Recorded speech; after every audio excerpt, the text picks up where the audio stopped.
Yako mazingira wazi ya kwamba wanaume wamejifunza kwamba wanahitaji kunyamaza kimya. Yako mazingira ambayo yametengenezeka ambayo yanamsababisha mwanaume ananyamaza kimya katikati ya familia. Na mazingira hayo ni yale mazingira ya mwanamke kuwa ametengeneza uzoefu wa kupandisha sauti juu ya mume wake. Either mwanamke umekosana na mume wako, mnazungumzia kitu hamjaelewana, hamjafikia makubaliano. Mwanamke anapandisha sauti. Wakati wanazungumza na mume wake anapandisha sauti, anahakikisha anakuwa ni, tukiongea kwa lugha iliyonyooka, anamfokea mume wake. Watoto wamekosea, mwanamke anafokea watoto. Kwa hiyo nyumbani kunakuwa ni mazingira ya sauti ya mwanamke saa zote iko juu. Anafokea mume wake, anafokea watoto. Sasa tunahitaji kujikumbusha vitu vingi tu. Kitu kimoja hapo ni kwamba sauti zetu, kwa kawaida wanawake tumepewa sauti ambazo ni nyepesi. Kwa kawaida wanaume wamepewa sauti ambazo ni nzito. Mungu analo kusudi kwa habari ya hizo sauti. Ni pale mwanamke utakapopata neema ya Mungu, tunapoendelea kukumbushana hata haya mafundisho, kujifunza kwamba ni mwiko kabisa mwanamke kupandisha sauti juu ya mume wako. Hata kama mtakuwa mnazungumza mmetofautiana, kitu ambacho ni cha kawaida kabisa watu mkikaa pamoja. Ni mwiko kabisa kupandisha sauti juu ya mume wako. Kitu cha ajabu ambacho kinajitokeza kwenye hizi nyakati zetu ni kwamba wako wanaume ambao ni wanaume wazuri tu. Ni wanaume wazuri, wanapambania familia zao, wanatafuta chakula kwa ajili ya kulisha watoto wao na familia zao nyumbani, wanalipa ada za watoto wao, wanajitahidi katikati ya ubinadamu wao kupenda wake zao. Nasema katika ubinadamu wao kwa sababu kwa kweli mahitaji yetu wanawake kupendwa na wanaume ni mahitaji makubwa. Na kama ni mwanaume unafuatana nami, basi huu ni wajibu ambao hutakiwi kuusahau, tena ufanyie kazi huku ukiomba Mungu. Kwa sababu kutekeleza huo wajibu kikamilifu hadi mke wako ajisikie kupendwa na wewe si kitu chepesi na si kitu cha kibinadamu peke yake. Unatakiwa uweke bidii, lakini pia uombe Mungu akusaidie. Kwa hiyo wako wanaume ambao wanapambania kutunza familia, wanapambania kulipia watoto ada, wanapambania kuona watoto wananyoka kitabia, wanapambania kupenda wake zao. Ndio kunaweza kuwa na ulegevu ule wa kawaida wa kibinadamu. Lakini inapotokea tu kuna tofauti kati yake na mke wake, mwanamke ameshazoea kupandisha sauti, na hasa pale ambapo wanawake pia tuna biashara, tuna pesa, tunafanya kazi, tuna pesa zetu mkononi. Pandisha sauti juu ya mwanaume.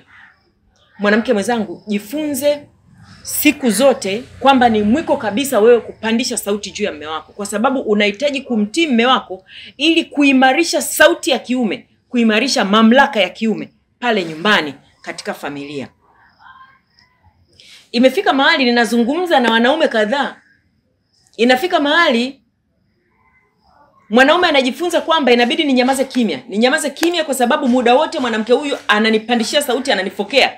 Kwa hiyo ninyamaze kimya kwa sababu naongea na wanaume na nawaambia, sasa kwa nini usimueleze mke wako kwamba anachofanya sicho? Anakuambia nikimueleza jinsi ninavyojitahidi kumueleza ndivyo anavyonipandishia sauti na kunifokea. Ninaona hapa kitakachofuata nisije nikampiga. Na sheria sasa hivi zimejitahidi sana kulinda mwanamke. Kwa hiyo nisije nikampiga au nisije nikafikia mahali nikaharibu familia, watoto wangu wakakosa malezi ya mama yao. Kuna wanaume baadhi wana hekima sana, wana akili nzuri sana. Anatambua kabisa siwezi kuondoka kwenye nyumba yangu hata kama ninateseka. Mwanaume anatambua. Kwa sababu watoto wangu hawawezi kupata mwanamke atakayewapenda kama mama yao. Lazima nibaki hapo ili niwalee wale watoto pamoja na mama yao. Kwa hiyo wanajifunza sasa ili kununua amani, mwanaume inabidi anyamaze kimya, kwa sababu muda wote ndani pana kelele. Watoto wanapigiwa kelele na mama yao, mume mwenyewe baba anapigiwa kelele na mama yao. Kwa hiyo anajifunza kunyamaza kimya ili tu anunue amani kwa njia hiyo. Matokeo yake kinachotokea ni nini? Kinachotokea ni kwamba ndani ya nyumba yako mwanamke, uwe makini mwanamke ambaye unafuatana nami, unaweza ukajichunguza mwenyewe ndani ya nyumba yako. Kwamba je, mke wako, mume wako na watoto wako ni wahanga wa kufokewa na wewe? Je, watoto wako na mume wako wote ni wahanga wako? Yaani mwanamke huko nyumbani, watoto wako wanajiona sisi ni wahanga wa mama, na mume wako anajiona mimi ni muhanga wa mke wangu, kwa sababu muda wote wanafokewa. Kwa sababu ambacho sasa kimekuwa kinatokea kwenye familia bahati mbaya ni familia nyingi tu na nyakati zetu, inasikitisha sana. Wanaume na watoto wanakuwa kambi moja, wamemwacha mama kambi ya peke yake. Wanaume na watoto wamekuwa kambi moja kwa sababu wote ni wahanga. Kwa hiyo wanafarijiana. Baba anajua jinsi ya kufariji watoto wake wakishafokewa na mama yao, kwa sababu muda wote ni kufokewa tu. Na yeye mwenyewe anafokewa. Kwa hiyo wanafarijiana, wanakuwa marafiki. Tena wanaume baadhi sasa wamefikia kwenye ile nafasi ya kujifunza kutafuta kujifurahisha kwa njia ya kutumia muda pamoja na watoto wao. Kama wanatoka out pamoja na watoto wao, wanachukua watoto wanaenda nao bichi. Wanachukua watoto wanaenda nao mahali fulani, wanakula chakula, wanafurahi pamoja na watoto wao, wanacheza na watoto wao nyumbani. Kwa hiyo wamejua hawa ni wahanga, inabidi tufarijiane kwa jinsi hii. Naomba nikutie moyo mwanamke. Kwa kufanya hivyo, sauti ya kiume kinyamazishwa kwenye nyumba yako, mtoto wako wa kiume analelewa kuwa mtoto wa kiume dhaifu kabisa, ambaye anachojifunza ni kwamba ndani ya nyumba huwa kuna sauti ya mama na mwanaume anatakiwa kunyamaza kimya. Tusije tukashangaa mambo ya ajabu yanayotokea kwa watoto wetu wa kiume nyakati hizi. Wakati mwingine tunayatengeneza bila kujua. Sisi tunainyamazisha sauti ya kiume, sisi wanawake. Tunanyamazisha mamlaka ya kiume. Matokeo yake tunamvua yule mwanaume mamlaka hapo nyumbani. Watoto wa kiume wanajifunza kitu ambacho sicho. Na watoto wa kike wanajifunza kitu ambacho sicho. Na alafu mwanamke inapofika mahali mume wako ndio yeye amezoea sasa faraja yake ni watoto, kucheza na watoto, kwenda nao bichi.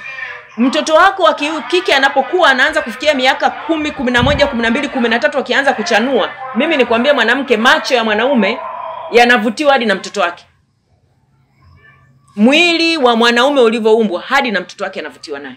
Ni kwamba tu kwa vile Mungu amempa akili ya kibinadamu, anajifundisha kwamba mimi natakiwa nisifanye chochote, huyu ni mtoto wangu. Kwa hiyo mazingira ambayo unayatengeneza hapo nyumbani ujue ni mazingira ya hatari. Nyakati hizi vitu vya hatari vya ajabu japo vichache vimewahi kutokea kuhusu mahusiano ya mabinti na baba zao wazazi. Wakati mwingine tunafikiri sijui ni uchawi. Lakini wakati mwingine tusijekuwa tunapanda hizi mbegu sisi wenyewe kwa kuwafanya wawe wahanga. Pale nyumbani ni familia ya wahanga watupu, wahanga wa mama yao wenyewe. Mtu muhanga wa mke wake mwenyewe. Mwanamke, naomba nikutie moyo sana. Kuwa mtii ili kuimarisha mamlaka na sauti ya kiume katika nyumba yako. Kuwa mtii. In practical terms, yani kwa namna ya kawaida ya utendaji ni kwamba ukiona mmetofautiana na mume wako ujue sauti yako inatakiwa kurudi kwenye nafasi yake. Na kama una mume mwema mwenye akili nzuri, atakuwa anaongea pia na sauti yake ikiwa inarejea kwenye nafasi yake. Sauti yako ikirejea kwenye nafasi yake inakuwa haina nguvu ya kupandishwa juu ya sauti ya kiume ambayo ni sauti ya kuunguruma ambayo Mungu amewapatia. Amewapatia hiyo sauti ili kwamba hayo mamlaka yawe yanakaa pale nyumbani yanaonekana. Usisahau, mimi binafsi yangu, mambo ambayo machache mazito sana ambayo yamekuwa msingi yalionibeba kwenye maisha yangu ni mambo ambayo niliambiwa na baba yangu. Mama yangu alikuwa ananifundisha vitu vingi. Lakini usisahau disciplinary authority, mamlaka ya kutengeneza utii na heshima nyumbani ni mamlaka ambayo Mungu ameiweka ndani ya mwanaume. Ndio maana hata sauti yake inatiisha. Akizungumza tu sauti yake inatiisha. Kwa hiyo ujifunze kwamba mnapotofautiana na mume wako, shusha sauti yako ili sauti ya baba yao ibakie pale ndani na julikane ni sauti ya baba. Kiasi kwamba hata watoto wako unapoendelea kuwalea na kuwafundisha na kuwaelekeza, ikifika mahali ukiona katika hili naona ni kubwa mtoto anapotea, unaweza kukaa na mume wako mkajadiliana, ujue akiongea baba yake, baba ambaye anawalea watoto wake akizungumza na watoto, jambo huwa linakaa kichwani. Tena sio kwamba mara zote kwamba atumie tu fimbo na ukali, lakini akiongea huwa linakaa kichwani. Kwa ile mamlaka iwepo ili iwe inasaidia hata kwenye kudiscipline watoto katika mambo yanayoshindikana. Mambo mengi wanawake tunakuwa na watoto tunawaonya, tunawarekebisha. Lakini kuna jambo unaona hili hapana, unamwambia baba, naomba uliangalie hili.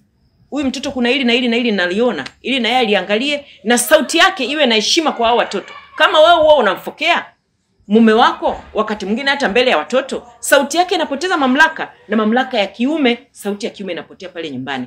Mtu wa Mungu, mwanamke mwenzangu, kumbuka ni mwiko wewe kupandisha sauti juu ya mume wako. Haikujengi wewe, haimjengi mwanaume, haijengi mtoto wa kiume, haijengi mtoto wa kike, haimjengi yoyote, inaharibu. Nimeshuhudia pia mara kadhaa watoto wa kike ambao wananiambia kwamba wanaona jinsi ambavyo mama zao wanawafokea baba zao na inawaumiza sana. Kwa hiyo watoto wanaambatana na baba yao, badala ya kuambatana zaidi na mama yao. Kama nilivyosema, tunatengeneza mazingira hatarishi kwa namna nyingi, ni uharibifu tu. Yaani mwanamke ukisha ruhusu sauti yako kuwa inapanda, unamfokea mume wako, unaharibu tu, hamna kinachotengenezeka. Unajiharibu wewe mwenyewe. Hebu fikiria ulivyo mrembo, unavyopendeza. Kama umepaka poda yako na makeup yako nzuri kama mimi, alafu unafoka unapiga kelele. Hivi ulishawahi kwenda kwenye harusi ukakuta bibi harusi kapambwa vizuri na makeup yake alafu anaanza kufoka? Yaani mazingira hayaleti kabisa. Kule tu kupendeza kwake, jinsi tu alivyo mzuri, mazingira hayaleti kabisa yeye kufoka akiwa nyumbani.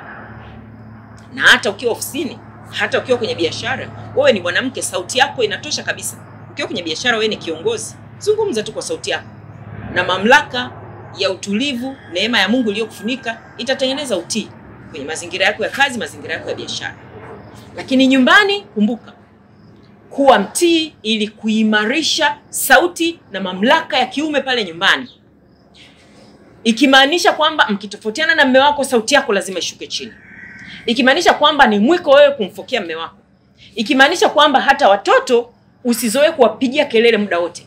Na inapofika mahali kitu kimeshirikana, usiendelee kuwapigia kelele. Ongea na baba yao, mwape watoto mafundisho yapasayo.